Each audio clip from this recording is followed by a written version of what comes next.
Nadie le advirtió que el rancho que compró con sus últimos dólares estaba infestado de serpientes de cascabel. Nadie le dijo tampoco que esa tierra escondía el secreto que destruiría a un hombre poderoso y devolvería a Dolores Fuentes todo lo que le habían robado. Cuéntanos aquí abajo en los comentarios desde qué ciudad nos escuchas. Dale clic al botón de like y vamos con la historia. El día que enterraron a Miguel Fuentes, el sol de Arizona caía como una maldición sobre la Tierra Roja. Dolores tenía 31 años y sostenía la mano de su hija Camila, de 15, mientras el cajón de pino descendía al hoyo que 2 peones habían cavado al amanecer.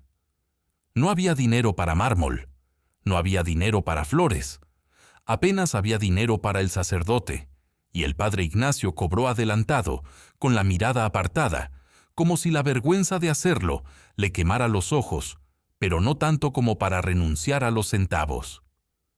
Dolores no lloró durante el entierro. Llevaba 3 días sin dormir, con los ojos secos como el caliche que rodeaba la tumba, y había decidido en algún momento de esa vigilia interminable que las lágrimas podían esperar. Primero necesitaba entender qué había pasado.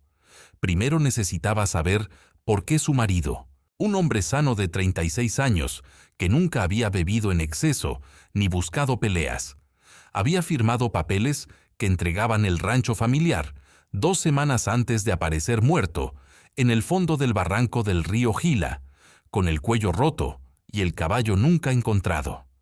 La versión oficial era simple: accidente. El sheriff Beaumont lo había declarado así en menos de 20 minutos de investigación, sin bajar siquiera al fondo del barranco, apenas mirando desde el borde con las manos en los pulgares del cinturón. Accidente, había dicho, y había escupido a un lado, y eso era todo lo que la ley del condado de Graham tenía para ofrecer a una viuda con una hija adolescente. Pero Dolores había encontrado la carta. Estaba doblada en 4, escondida dentro del forro del sombrero de trabajo de Miguel, ese sombrero de paja viejo que él nunca usaba ya, pero tampoco tiraba porque decía que traía suerte.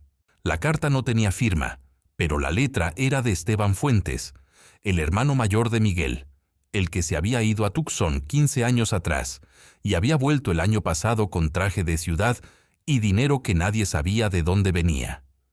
La carta decía, en términos que no dejaban lugar a dudas: firma los papeles esta semana, o la mujer y la niña pagan lo que tú no quieres pagar. Sabes que no son palabras vacías.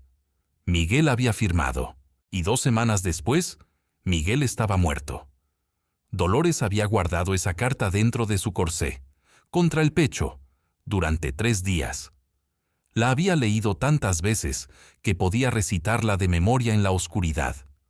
Y cuando terminó el entierro, y las pocas mujeres que habían venido por compromiso se dispersaron sin mirarla a los ojos, se acercó al sheriff Beaumont con la carta en la mano, y la voz tan controlada que casi no parecía la suya. Beaumont la leyó despacio, o fingió leerla. Después se la devolvió doblada. Señora Fuentes, dijo con esa paciencia condescendiente que los hombres de su tipo reservaban para viudas y niños, esto no prueba nada. Una carta sin firma. Pudo haberla escrito cualquiera, incluso usted misma, si me permite la observación. ¿Me está acusando de falsificar una carta para incriminar al hermano de mi marido muerto? No la acuso de nada, solo digo que no hay pruebas, y que el señor Esteban Fuentes es un hombre respetable que ha traído inversión a este condado. Le recomendaría que no hiciera acusaciones que no puede sostener, por el bien de usted y de su hija. Esa noche, Dolores fue al único abogado del pueblo, el señor Crandall, que la escuchó durante 10 minutos y después le explicó, con mapas sobre el escritorio, que los documentos que Miguel había firmado eran perfectamente legales, que la propiedad del rancho había pasado a nombre de Esteban Fuentes por deuda documentada, y que ella tenía 30 días para abandonar la casa donde había vivido 8 años.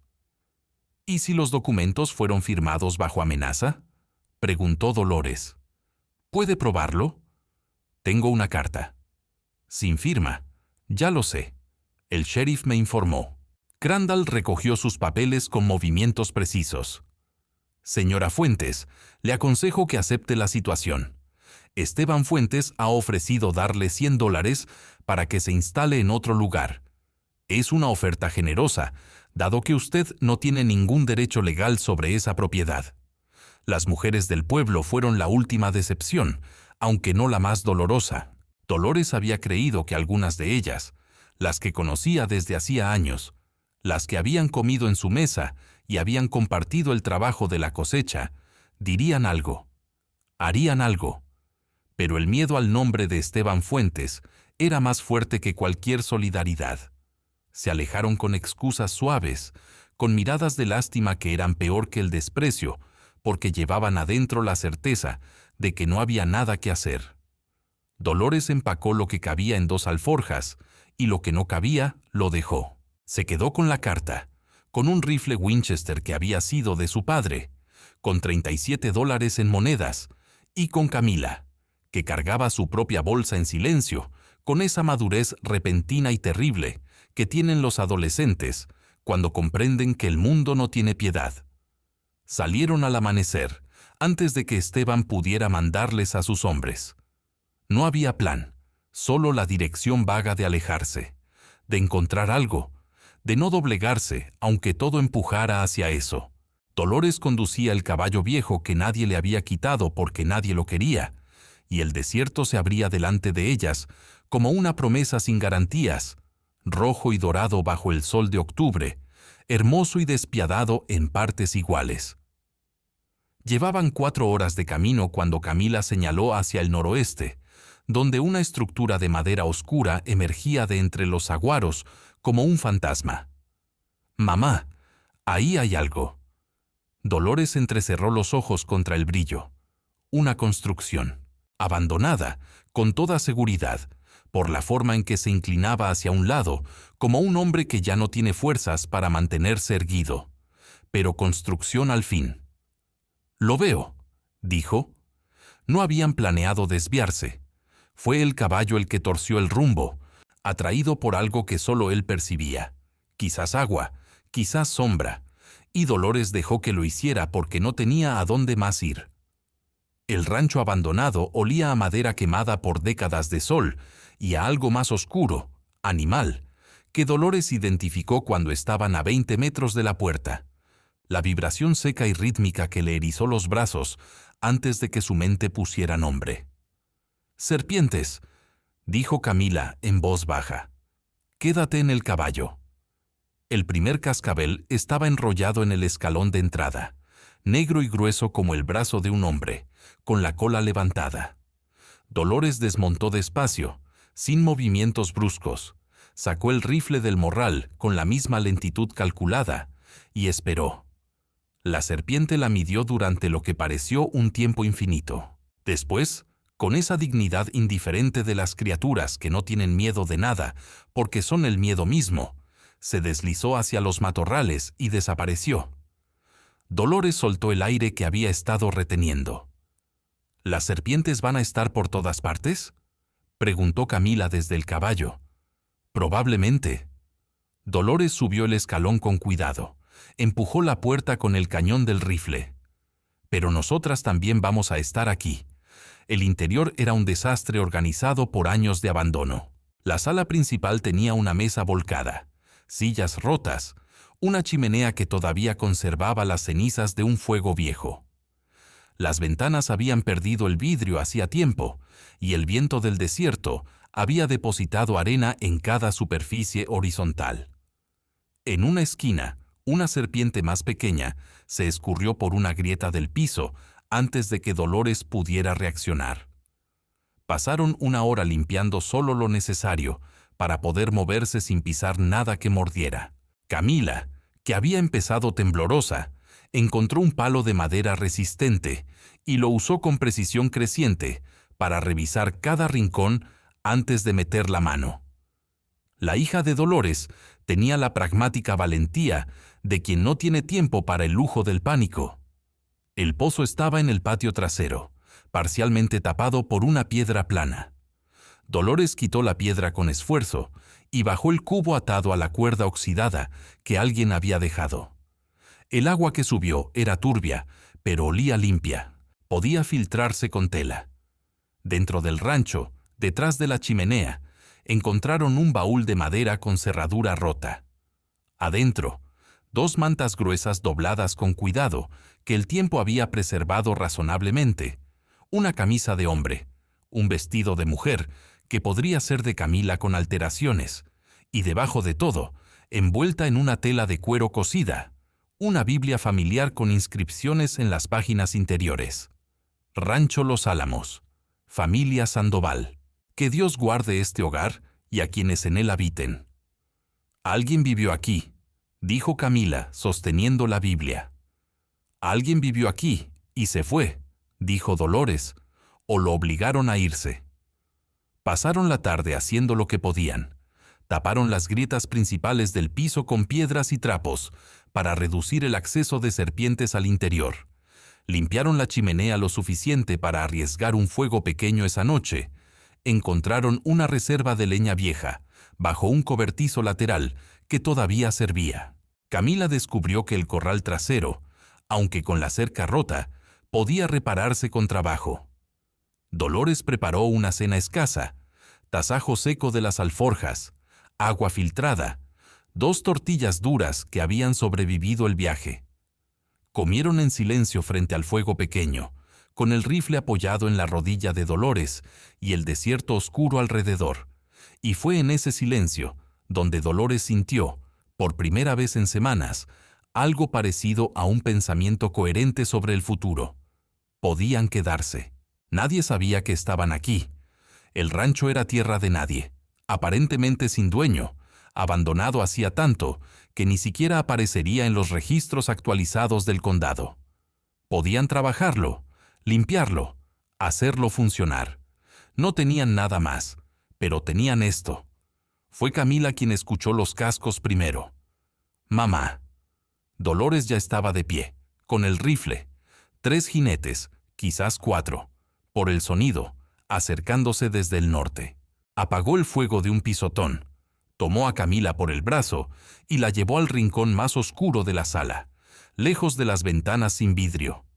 Los jinetes se detuvieron fuera. Hubo voces bajas que no llegaban completas. ¿Quién hay adentro?, llamó una voz ronca. Salgan con las manos donde pueda verlas. Dolores no respondió. Respiró. Calculó el ángulo desde la ventana lateral. Esto es propiedad privada, insistió la voz. Si no salen en 10 segundos, entramos. Dolores contó hasta 6. Después se movió hacia la ventana, apoyó el cañón del Winchester en el marco y disparó al aire, encima de las cabezas de los jinetes. El sonido en el desierto nocturno fue como un trueno pequeño y definitivo. Hubo gritos, caballos encabritados, movimiento caótico. «El próximo no va al aire», gritó Dolores, y su voz salió más firme de lo que se sentía por dentro. Silencio. Después el sonido de cascos alejándose. Camila, en el rincón oscuro, exhaló. Dolores bajó el rifle con manos que temblaban levemente y se quedó mirando la oscuridad del desierto, donde los jinetes habían desaparecido. Habían retrocedido. Por ahora. Pero volverían. Las personas que enviaban jinetes en la noche a rancho abandonados siempre volvían. Los primeros días en el rancho, Los Álamos fueron una negociación constante entre Dolores y sus propios límites. Aprendió que las serpientes de cascabel eran predecibles si se les prestaba atención, que preferían la sombra al mediodía y que el ruido de pasos firmes les daba tiempo de alejarse. Aprendió a revisar los zapatos antes de ponérselos. Cada mañana, con la misma mecánica del que revisa el cielo para saber el tiempo. Camila resultó ser más capaz de lo que Dolores había calculado, o quizás ambas simplemente no tenían tiempo de ser otra cosa. La muchacha reparó la cerca del corral en 2 días, usando madera de las estructuras, que ya no tenían salvación, y los clavos que encontró en una lata oxidada bajo el cobertizo. Dolores la vio trabajar con el martillo y pensó, brevemente, que la sociedad que las había dejado solas llamaría a ese trabajo impropio para una muchacha. La sociedad podía quedarse con su opinión. El pozo resultó tener agua suficiente y constante. El suelo del rancho, cuando Dolores lo trabajó con el azadón oxidado que encontró colgado en la pared trasera del cobertizo, resultó ser tierra que había sido cultivada antes, oscura debajo de la costra árida, con la memoria de raíces. Plantaron lo poco que tenían en semillas, sin garantías, con la esperanza calculada de quien no puede permitirse el lujo de la desesperanza. Fue Camila, explorando el perímetro del rancho una mañana, quien llamó a Dolores con urgencia. Hay rastros, huellas de botas. Desde hace días, creo. Dolores los estudió. Recientes, no de la noche de los jinetes, sino de después. Alguien había estado caminando alrededor de la construcción principal, con regularidad, observando.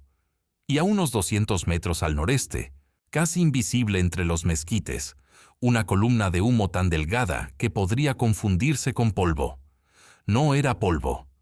Esa tarde, mientras Camila vigilaba desde el techo con el rifle, Dolores exploró el interior del rancho de manera sistemática por primera vez.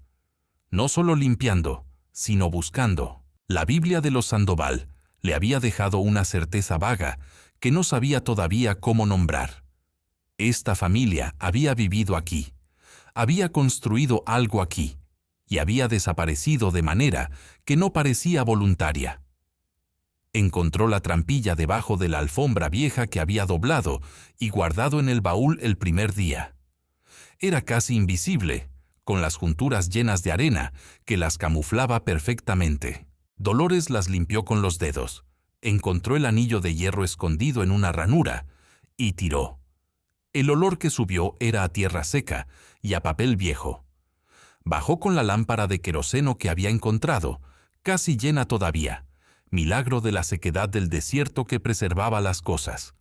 El espacio era pequeño, apenas 2 metros por 3, con techo tan bajo que tenía que agacharse. Y en él, apilado con un orden que delataba cuidado y urgencia simultáneos, una caja de madera sellada con cera, un rollo de papeles atados con cordel y un diario encuadernado en cuero negro. Se sentó en el suelo de tierra y abrió el diario. La letra era de mujer. Clara, inclinada, la letra de alguien que había aprendido a escribir con cuidado, pero no en escuela cara. La primera entrada tenía fecha de 1871, la última de 1879. Leyó durante 2 horas. María Sandoval había llegado a Arizona con su marido Rodrigo en 1868, con dinero suficiente para comprar terreno y construir. Habían prosperado, tenían ganado, habían descubierto un pequeño filón de plata en las colinas al norte de la propiedad, guardaban documentos de propiedad en regla. Y entonces había llegado Esteban. No ese nombre, no ese Esteban. Pero el patrón era idéntico con una precisión que hizo que el estómago de Dolores se apretara. Un hombre de negocios con papeles legales, con conexiones en el gobierno del territorio, con la capacidad de hacer que los documentos que no existían aparecieran y los que existían desaparecieran. Un hombre que había obligado a Rodrigo Sandoval a firmar papeles que transferían la propiedad. Un hombre que, según la última entrada del diario de María, escrita con letras que se salían de los renglones, como si la mano temblara, había mandado a sus hombres el día después de la firma. Rodrigo no llegó del campo esta tarde. Sus hombres dicen que fue un accidente con el caballo. Yo sé que no fue un accidente. Escondo esto aquí, porque si algo me pasa, quiero que quien encuentre este lugar sepa la verdad. El hombre que destruyó nuestra familia se llama. La entrada terminaba ahí, arrancada, o quizás la tinta se había acabado, y María Sandoval no había tenido tiempo de terminar. Dolores cerró el diario. Se quedó un momento en la oscuridad del escondite, con la lámpara proyectando sombras en las paredes de tierra, y sintió que algo frío y preciso se instalaba en su pecho, en lugar del dolor difuso que había cargado desde la muerte de Miguel. Era rabia. limpia y ordenada como el filo de un cuchillo bueno. Abrió la caja sellada con cera. Adentro, documentos de propiedad de los Sandoval, firmados y sellados, completamente legales. Un mapa dibujado a mano que mostraba la ubicación exacta de un filón de plata en las colinas al norte, con la nota sin explotar, suficiente para una fortuna. Y debajo de todo, algo que hizo que Dolores respirara con más cuidado. Un contrato firmado, con nombre completo y sello notarial, que transfería la propiedad de los Sandoval a una empresa llamada Fuentes y Asociados, Tucson, territorio de Arizona. El mismo apellido, la misma empresa que había aparecido en los papeles de Miguel. No era coincidencia. Guardó todo de vuelta en la caja, volvió a sellar como pudo, subió por la trampilla con los papeles del rollo en la mano. Camila la esperaba en la sala con el rifle. ¿Qué encontraste? Todo lo que necesitamos, dijo Dolores, y más de lo que esperaba. El mapa indicaba que el túnel de acceso al filón de plata empezaba detrás de la pared sur del corral, disimulado por un derrumbe que no era completamente natural. Las piedras habían caído de manera demasiado regular, como si alguien las hubiera acomodado para bloquear la entrada sin sellarla del todo. Dolores tardó 2 horas en despejarla, moviendo piedra por piedra, mientras Camila vigilaba el perímetro. Cuando el boquete fue suficiente para pasar agachada, encendió la lámpara y entró. El túnel tenía unos 40 metros. Olía a mineral, a humedad atrapada, a algo metálico que no era sangre, pero se le parecía en la nariz. Las paredes brillaban en algunos puntos bajo la luz de la lámpara, con destellos que Dolores no supo nombrar, pero que el mapa de los Sandoval llamaba plata. Al fondo del túnel, una cámara pequeña con el techo apuntalado por vigas que todavía sostenían. Y en ella, apiladas contra la pared, 4 cajas de madera con el sello del Ejército de los Estados Unidos, una de ellas abierta y parcialmente vacía, con los restos de lo que habían sido cartuchos y material de campaña. Pero debajo de las cajas del ejército, envueltas en tela encerada, carpetas de documentos, docenas de ellas. Dolores tomó la primera carpeta y la abrió. Contratos, transferencias de propiedad, docenas de ranchos, minas y terrenos del territorio de Arizona, todos con el mismo patrón. Propietario original con apellido mexicano o indígena, documentos de deuda falsificados, transferencia final a Fuentes y Asociados. Fechas que abarcaban 15 años. Un mapa del territorio con propiedades marcadas en rojo, más de 40, desde el condado de Graham hasta el condado de Pima. No era solo el rancho de los Sandoval, no era solo el rancho de Miguel. Era un sistema, construido metódicamente durante década y media, usando la maquinaria legal del territorio para robar tierra a familias que no tenían los recursos para defenderse. Y toda la evidencia estaba aquí, guardada por alguien, quizás el propio notario, que había sellado los contratos antes de arrepentirse, quizás un socio que se había asustado, quizás simplemente alguien que había creído que la verdad merecía sobrevivir, aunque nadie la viera todavía. Dolores estaba todavía leyendo, cuando escuchó voces arriba. Se quedó inmóvil. La lámpara. Tenía que apagar la lámpara.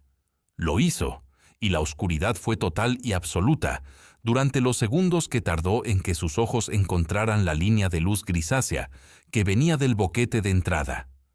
Las voces se acercaron. Pasos sobre las piedras del corral. Alguien despejó la entrada. Una voz que Dolores no reconoció. Reciente. Las piedras están movidas. ¿Bajaron? No lo sé. Pausa. ¿Quiere que selle esto ya?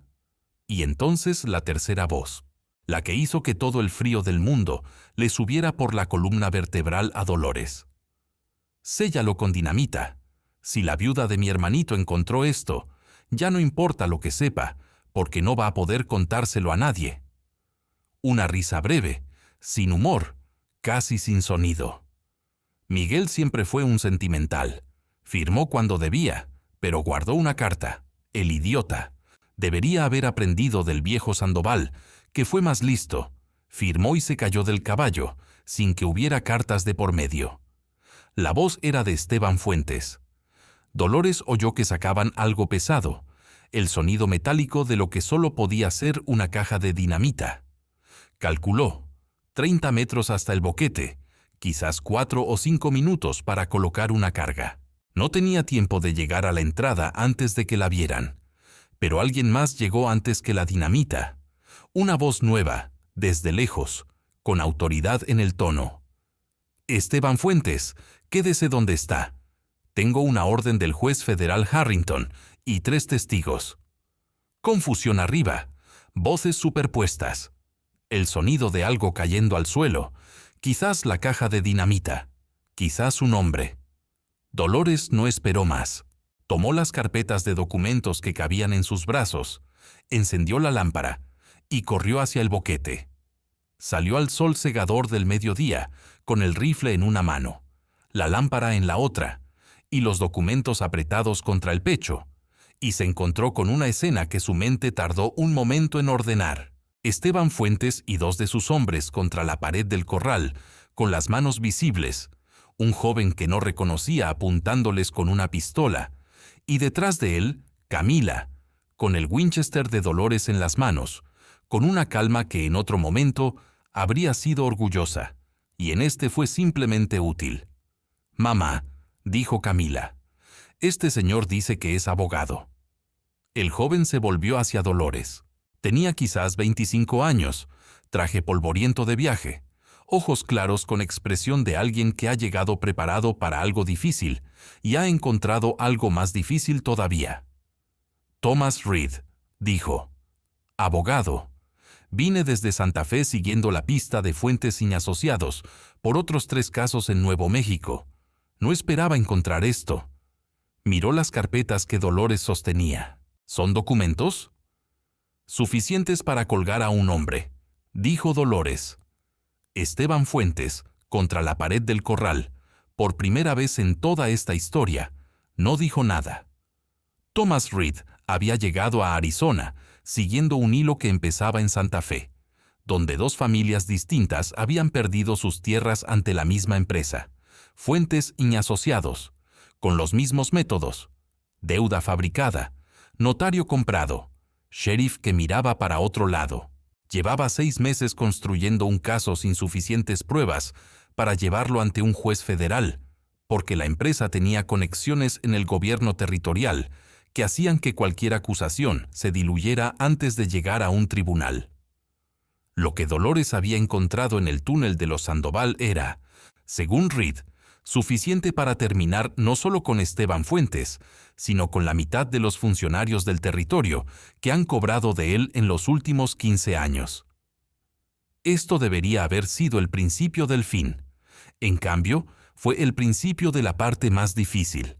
Esteban fue detenido ese día, pero liberado bajo fianza 2 días después. El sheriff Beaumont, que naturalmente tenía vínculos con la empresa de Esteban, comenzó a circular versiones sobre Dolores, que era una mujer inestable, que había falsificado documentos para vengarse del cuñado después de la muerte de su marido, que los documentos del túnel eran fabricados.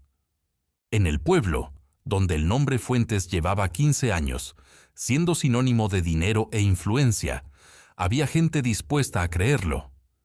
Reed intentó presentar la documentación ante el juez del condado y fue rechazado en las primeras 2 audiencias, con tecnicismos que habrían sido cómicos si no fueran deliberados.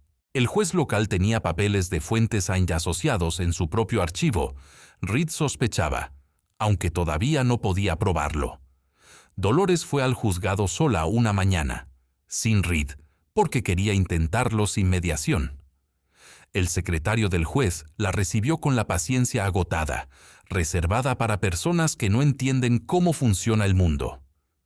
«El juez no puede atender a personas sin representación legal», dijo. «Tengo representación legal».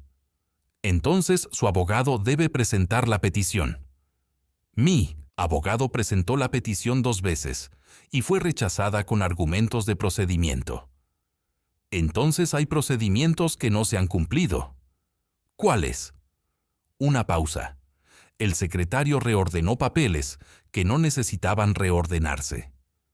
Le recomendaría que hable con alguien que entienda mejor estos procesos, señora. Quizás con un familiar varón que pueda orientarla. Dolores contó hasta 5 en silencio. Después recogió sus papeles y salió. Afuera, en la calle principal del pueblo, encontró a 2 mujeres que habían conocido en el rancho de los Sandoval. Petra Gutiérrez, cuyo esposo había perdido su tierra 4 años atrás, en circunstancias similares, y su hija adulta. Petra la había buscado después de que los rumores sobre Dolores y los documentos habían llegado hasta ella. «No soy la primera», dijo Petra. «Sé que no eres la primera», dijo Dolores. «Hay más. Conozco a otras 3 familias. Están asustadas, pero están». Reed organizó una reunión esa semana en la vieja misión al sur del pueblo. Vinieron 11 personas, 4 viudas, 3 hombres que habían perdido tierras, 2 trabajadores que habían sido testigos de conversaciones que no debían haber escuchado, y el padre Ignacio, que había cobrado adelantado en el entierro de Miguel, pero que resultó tener una memoria detallada de confesiones que no podía revelar directamente, pero que podía indicar dónde buscar. Esteban respondió enviando a 2 de sus hombres a quemar el cobertizo del rancho Los Álamos, una noche mientras Dolores y Camila dormían adentro. El olor a humo las despertó a tiempo. Nadie resultó herido, pero fue la noche en que Dolores escuchó, sin querer, porque los hombres de Esteban hablaban sin saber, que ella estaba en el patio oscuro con el rifle. El jefe dice que a su hermano tampoco le costó nada convencerlo. Dice que los Fuentes siempre ganamos, que esta viudita va a terminar igual. Hubo risa. Dolores entró al rancho sin decir nada. Camila la encontró en la sala con una expresión que no había visto antes en su madre, algo entre la piedra y el fuego. «¿Qué pasó?» «Nada», dijo Dolores, «que no ya supiera, pero ahora lo sé de otra manera». 3 días después, el marshal federal James Holbrook llegó desde Tucson. Reed lo había contactado directamente, saltando la cadena de mando local que estaba contaminada. Holbrook era un hombre de 50 años con cara de haber visto demasiado y el cansancio de alguien que lleva décadas haciendo un trabajo que no termina nunca. Pero leyó los documentos del túnel con atención real y cuando terminó, los ordenó con cuidado en la carpeta y dijo: «Esto es suficiente para un tribunal federal, si sus testigos no se echan atrás». «No se van a echar atrás», dijo Dolores. Holbrook la miró de esa manera que tienen los hombres, que han aprendido a medir a las personas por lo que hacen en lugar de por lo que dicen. «Espero que tenga razón, señora Fuentes, porque si esto llega a juicio y se cae, Esteban Fuentes quedará intocable para siempre». «No se va a caer», dijo Dolores. La última escalada llegó 2 días antes de que el grupo partiera hacia Tucson, donde se celebraría el juicio ante el juez federal Harrington. Uno de los testigos, un anciano llamado Victoriano, que había sido peón de los Sandoval y había visto la noche en que mataron a Rodrigo, apareció golpeado en el camino al sur del pueblo. Estaba vivo, pero con una costilla rota y el mensaje claro de lo que le esperaba si seguía adelante. Victoriano llegó a la reunión esa noche con la costilla vendada y la cara morada. «Voy a testificar», dijo antes de que nadie le preguntara. «Me rompieron una costilla, no me rompieron la lengua». Tucson en noviembre de 1889 era una ciudad que olía a expansión y polvo, mitad pueblo minero y mitad ciudad con pretensiones, con edificios de adobe, junto a construcciones de ladrillo rojo que querían parecer del este. El Tribunal Federal ocupaba un edificio de 2 plantas en la calle principal, sólido y deliberadamente imponente, de esa manera que tienen los edificios del gobierno, cuando quieren recordarle a la gente quién tiene el poder. Dolores llegó con Camila, con Reed, con Holbrook y con las 11 personas de la reunión en la misión, más Victoriano con su costilla vendada y 3 familias que se habían sumado en los días previos, cuando la noticia del juicio se había corrido. No era un ejército, Pero era más de lo que Esteban Fuentes había calculado. Eso era visible en la expresión del hombre cuando los vio llegar juntos. Reed había pasado las semanas previas preparando el caso con una meticulosidad que Dolores había observado y aprendido. Era bueno en esto, no con el cinismo de quien sabe cómo manipular el sistema, sino con la convicción de alguien que cree genuinamente que el sistema puede funcionar si se le obliga a hacerlo. Había catalogado los documentos, había conseguido un perito que certificaría la falsificación de firmas, había preparado a cada testigo para el contrainterrogatorio. La noche antes del juicio, 2 hombres que Dolores no reconoció se acercaron a ella en la posada donde se hospedaban. Uno llevaba un maletín. «El señor Fuentes envía sus respetos», dijo el más alto, «y una oferta final, $2,000 en efectivo, carta de propiedad del rancho Los Álamos a su nombre, y garantía de que nadie tocará a usted ni a su hija. A cambio, retira la denuncia. Los documentos vuelven donde estaban, y todos seguimos con nuestra vida». Dolores miró el maletín. $2,000 eran más dinero del que había visto en su vida. Era seguridad. Era Camila en una escuela de verdad. Era años sin tener que revisar los zapatos cada mañana buscando serpientes. ¿Y las otras familias?, preguntó. «No son asunto suyo, señora Fuentes». «Sí son asunto mío». Dolores no alzó la voz. «Díganle al señor Fuentes que su oferta me parece una confesión de que tiene miedo, y que no acepto dinero manchado. No lo acepté cuando me mandó a sus hombres a quemar mi rancho, y no lo acepto ahora». Los hombres se miraron. El más alto cerró el maletín. «Está cometiendo un error que va a lamentar. Ya cometí el error de no hacer esto antes. Ese sí lo lamento». Holbrook, que había estado escuchando desde el pasillo, detuvo a los hombres antes de que salieran del edificio. Los arrestó por intento de soborno a testigo protegido. Reed tomó nota del incidente como prueba adicional. Pero esa misma noche, el padre Ignacio, que había viajado desde el pueblo para testificar sobre lo que sabía de los métodos de Esteban, fue encontrado al amanecer en la calle, con una herida de cuchillo superficial, pero suficientemente seria para enviarlo al médico. Había alcanzado a ver a su atacante antes de perder el conocimiento. Lo perdieron como testigo, pero no como símbolo. Dolores fue a verlo al médico esa mañana, antes de que comenzara el juicio. El padre Ignacio estaba consciente, pálido, con la sotana ensangrentada sobre la silla. «Lo siento, hija», dijo. «No lo sienta. Ya declaró lo que pudo. Los documentos hablan más que cualquier testigo». «¿Va a poder?», preguntó el cura.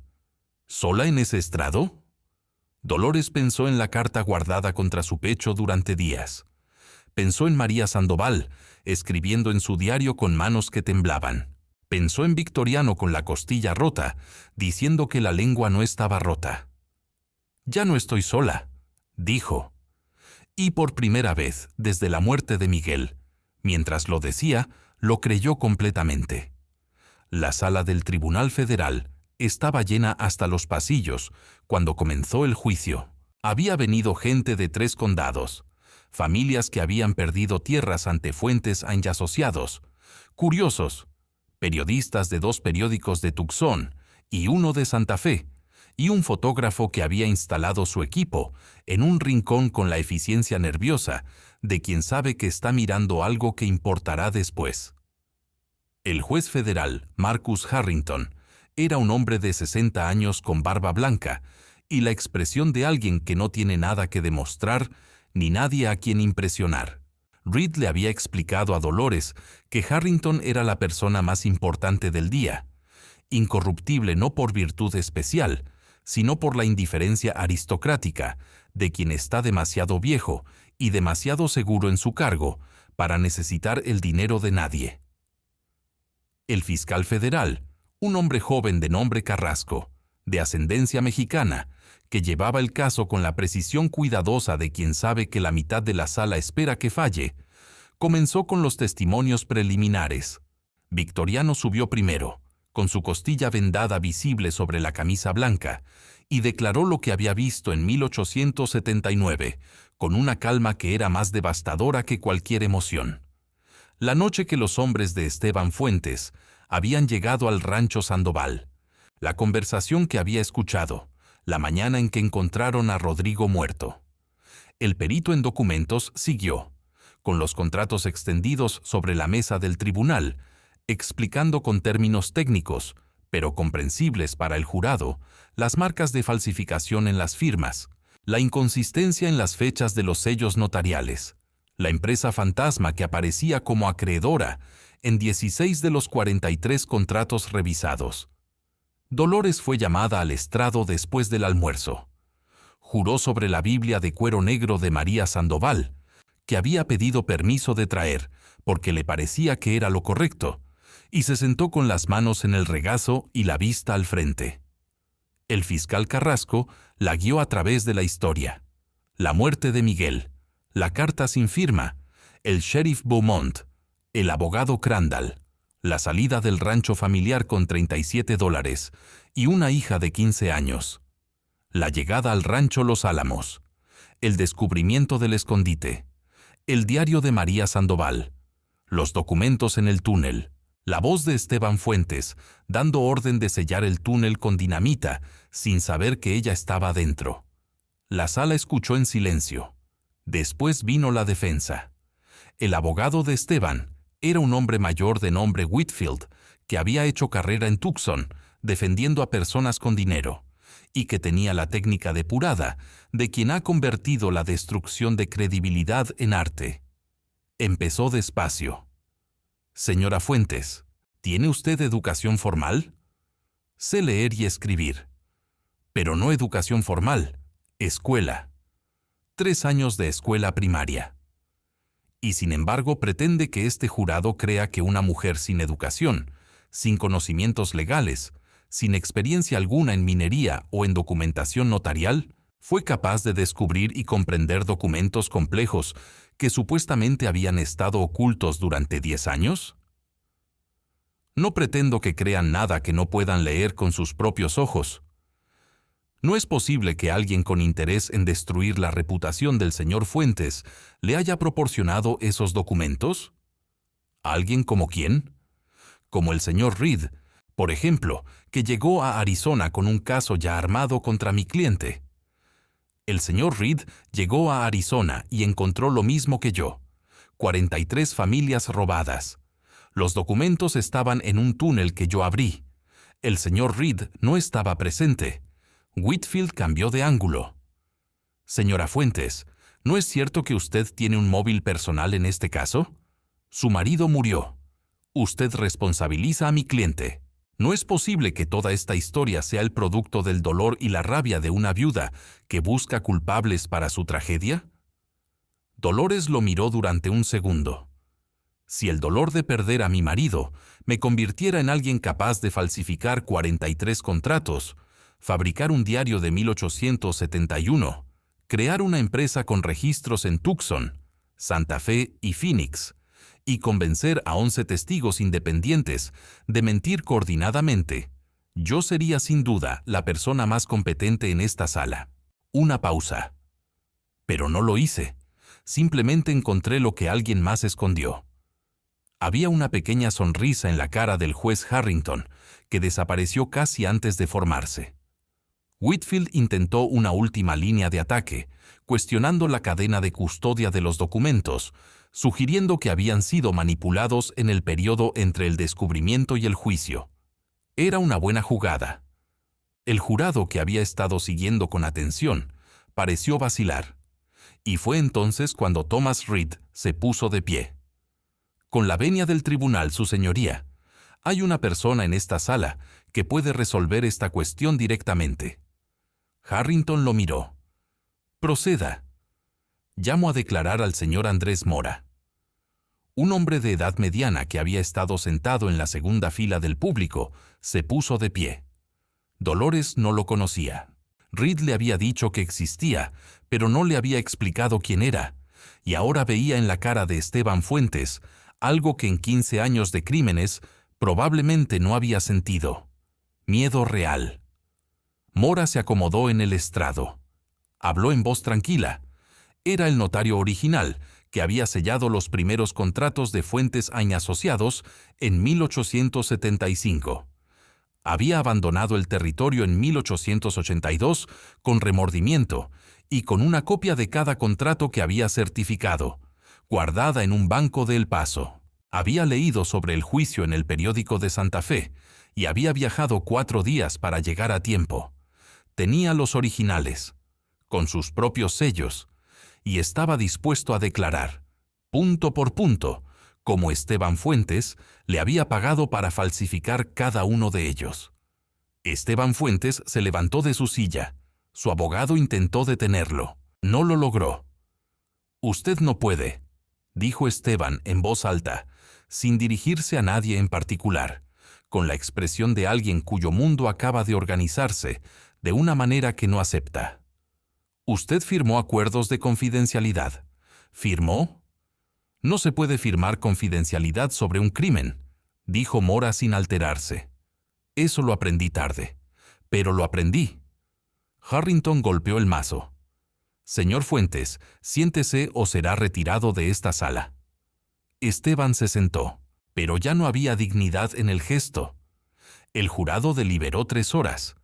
Cuando regresaron, el portavoz leyó el veredicto con la voz estable de quien ha tomado una decisión que no tiene dudas. Culpable de fraude, culpable de falsificación de documentos, culpable de conspiración para despojar ilegalmente a 43 propietarios de sus tierras, culpable de complicidad en la muerte de Rodrigo Sandoval y de Miguel Fuentes. Esteban no gritó. Se quedó inmóvil mientras le ponían las esposas, con la mirada fija en algún punto del suelo, como si estuviera intentando comprender cómo había llegado hasta aquí. Harrington declaró prisión perpetua. Declaró nulos todos los contratos de Fuentes y Asociados desde 1875. Y después miró a Dolores desde el estrado, con algo que no era exactamente admiración, pero que se le parecía. El tribunal reconoce la valentía y la integridad de la señora Dolores Fuentes, cuya determinación hizo posible que décadas de injusticia fueran llevadas ante la ley. El rancho Los Álamos queda formalmente registrado a su nombre. Dolores no lloró en ese momento. Las lágrimas llegaron después, en el pasillo, cuando Camila la abrazó, y ella finalmente se lo permitió. Eran las lágrimas que había guardado desde el entierro de Miguel. Llegaron todas juntas, y era bueno que llegaran, porque quería que fueran las últimas de ese tipo. La primavera llegó al desierto de Arizona, con la exactitud de quien ha hecho el mismo trabajo durante milenios, y lo conoce bien. Primero el color, las flores del saguaro blancas, como velas encendidas en lo alto de los brazos verdes.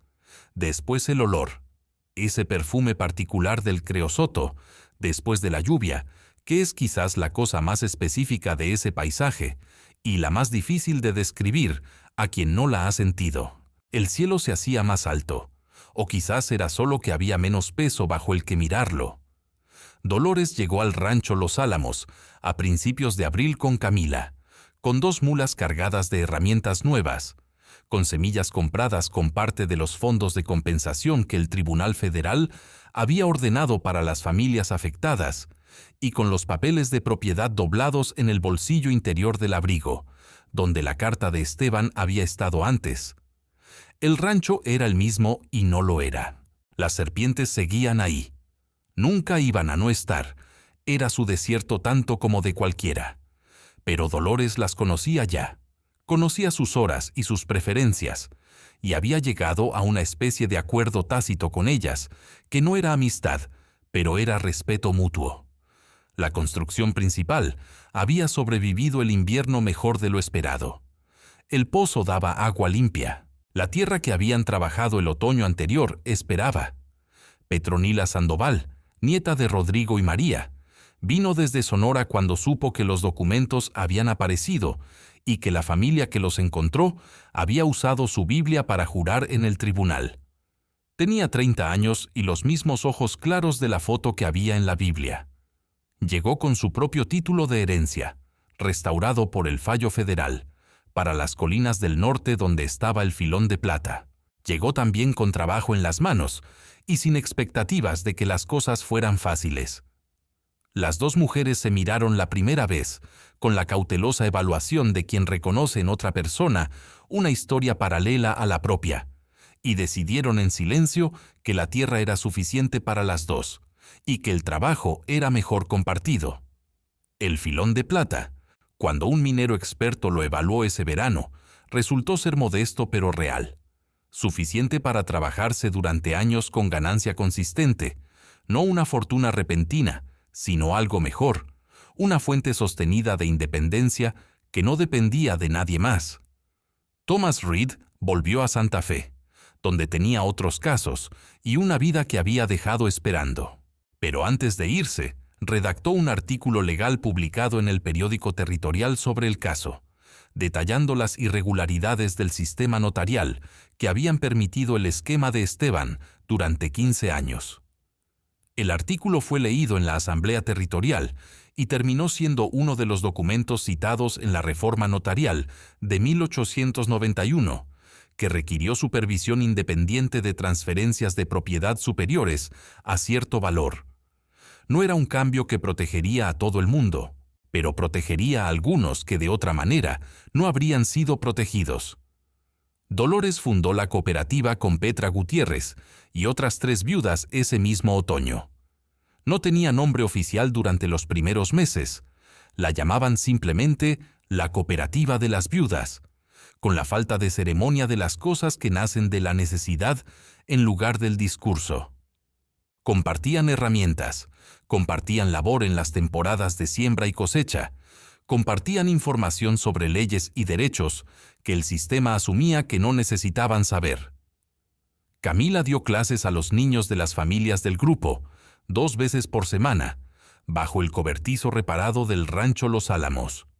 No era una escuela formal, no todavía, pero era un comienzo. La muchacha que había aprendido a reparar cercas y revisar rincones con un palo descubrió Dolores con un orgullo que no necesitaba palabras, una paciencia y una claridad al explicar que hacían que los niños la escucharan con atención real.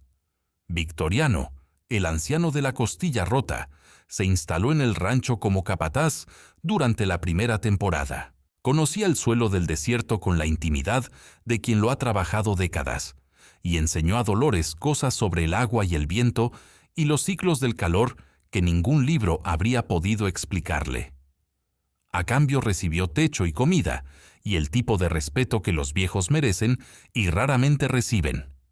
Había perdido todo: esposo, hogar, seguridad, el futuro que había imaginado, pero al reconstruir desde las cenizas, pieza por pieza, con manos que habían aprendido a hacer cosas que nadie le había enseñado, Dolores había encontrado algo que no sabía que buscaba: la certeza tranquila de que era capaz de sobrevivir cualquier tormenta que viniera después. No sin miedo, no sin dolor, pero sin quebrarse. El sistema había sido diseñado para que mujeres como ella perdieran: un cuñado con dinero y conexiones, un sheriff comprado, un abogado inútil, una sociedad que asumía que una viuda sola era por definición alguien que necesitaba que un hombre hablara por ella. Pero al negarse a aceptar esa derrota, no por heroísmo abstracto, sino simplemente porque no había otra opción que soportara vivir con ella, no solo se había salvado a sí misma, había cambiado, aunque fuera en pequeña medida, las reglas para las que vendrían después.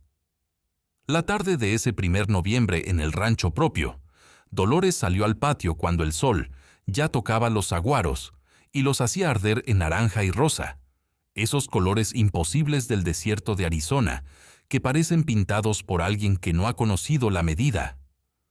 Camila estaba adentro terminando de preparar la cena. Petronila Sandoval volvía desde las colinas del norte, con las muestras del filón que le había llevado al perito esa mañana. Los perros que habían adoptado dormían cerca de la entrada, con esa confianza de los animales que saben que están en casa. Dolores se quedó mirando su tierra, no la tierra de Miguel, no la tierra de Esteban, no la tierra de Fuentes ni asociados, ni siquiera, en el fondo, la tierra de los Sandoval, aunque la Biblia de María descansara en el estante de la sala, con honores merecidos. Su tierra. La tierra que había comprado con sus últimos dólares, sin saber lo que era. La tierra que había defendido con un rifle en una mano y documentos en la otra. La tierra donde el primer cascabel del escalón le había mirado los ojos y ella había decidido quedarse de todas maneras. Era buena tierra. El horizonte se extendía infinito hacia el oeste, rojo y dorado, sin límite visible, con esa generosidad desdeñosa del desierto que no le pregunta a nadie si merece estar en él. Dolores respiró el aire del creosoto y del polvo caliente, y pensó en María Sandoval escribiendo en su diario con manos temblorosas, dejando verdad escondida bajo el suelo para quien viniera después. Pensó que la cadena no se había roto, que había personas que habían plantado semillas sin ver si florecían, y que a veces florecían, y que ese era quizás el único tipo de esperanza que merecía el nombre. Su hija tenía 15 años y sabía reparar cercas y enseñar a niños y no rendirse. El legado no estaba en la plata de las colinas, ni en los papeles del tribunal. Estaba en eso. El sol terminó de hundirse. Las primeras estrellas de Arizona aparecieron con la puntualidad de las cosas que no necesitan que nadie las llame. Dolores entró a cenar.